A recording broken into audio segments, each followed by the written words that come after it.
l'heure à présent de la revue de presse française. Bonjour Hélène Frade. Bonjour Elisabeth. On va faire un tour de nos quotidiens. Ce matin, on va commencer avec Libération qui propose un décryptage du discours de François Hollande au Bourget. C'était dimanche et c'était aussi son premier grand meeting de campagne, un meeting au cours duquel il a déclaré que son adversaire, c'est le monde de la finance. Mais est-ce que c'est crédible? C'est la question que pose ce matin Libération, qui passe en quelque sorte les propositions économiques du candidat au détecteur de mensonges. Libé qui écrit qu'en tirant à boulet rouge sur la finance, François Hollande a pris 2 risques. Le premier, d'être accusé de sacrifier à une liturgie bien connue, d'autant plus incantatoire en temps de crise qu'elle précède une prudence certaine, voire une passivité totale une fois le pouvoir conquis. Et le second risque, d'entacher gravement sa crédibilité, car beaucoup ont appris à leurs dépens qu'on remplit les urnes avec des espoirs, mais qu'on boucle les budgets avec des réalités. Fin de citation. Que disent, Elisabeth, les économistes? Libération a posé la question à 2 d'entre eux. Pour Philippe Dessertine, parler de la finance comme François Hollande l'a fait, c'est tout simplement navrant. Je cite: « On a tort de stigmatiser la finance, dit-il, car elle sera indispensable pour nous sortir de la crise. Casser la finance ne peut conduire qu'à la catastrophe en sapant la relation de confiance qui existe entre les Français et leurs banques. » Pas d'accord, Dominique Plion, du groupe des économistes atterrés, qui dit quant à lui que plus personne ne peut ignorer les dérives du système bancaire et financier, des dérives qui se traduisent, d'après lui, par des crises qui n'en finissent plus de se succéder.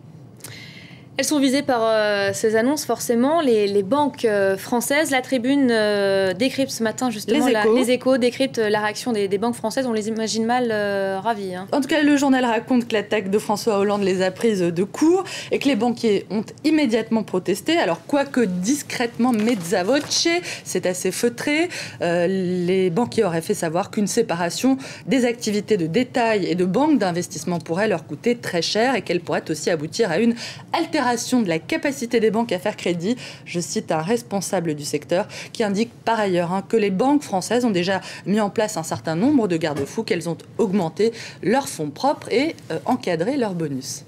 Des mécontents, il y en a forcément toujours. Ces critiques, en tout cas, n'empêchent pas François Hollande de rester largement en tête dans les sondages. C'est ce que nous apprend ce matin le Parisien. C'est le sondage du jour, un sondage inquiétant pour l'Élysée, d'après le Parisien, qui évoque ce matin la crédibilité perdue de Nicolas Sarkozy, le président français, Elisabeth, qui serait systématiquement devancé par François Hollande en termes de crédibilité, aussi bien sur les questions du pouvoir d'achat, de la dette publique, que de la fiscalité, des questions sur lesquelles il est même assez souvent devancé par François Bayrou. Bref, du côté des sondages, ça reste toujours très mauvais, mais tout ça n'empêcherait pas Nicolas Sarkozy de rester serein. C'est en tout cas ce que nous apprend Le Figaro, qui explique que malgré ces très mauvais sondages, le chef de l'État continue de se montrer confiant et estime que l'élection présidentielle est loin d'être jouée.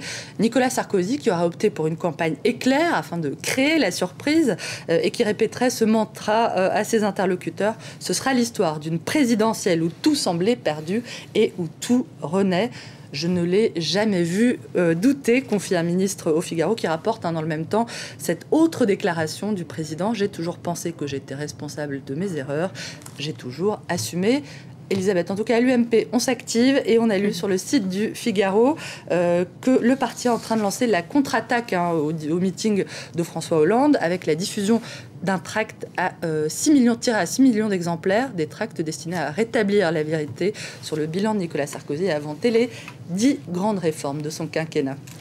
On va terminer par un coup d'œil à l'actualité internationale. Et je vous propose de voir ça dans Libération, qui a interrogé Georges Sabra, qui est un opposant historique au clan Assad et qui est aujourd'hui en France.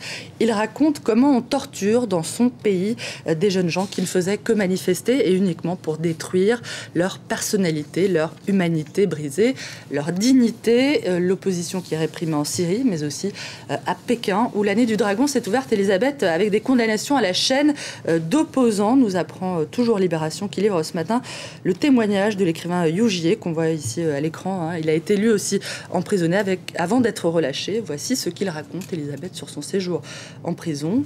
Ils m'ont mis tout nu, ils m'ont fait mettre à genoux, puis m'ont roué la tête et le corps de coups. Ils m'ont retourné les doigts, donné des coups de pied dans la poitrine, ils m'ont écrasé sous leur poids. Merci beaucoup Hélène Frade, c'était la revue de presse française.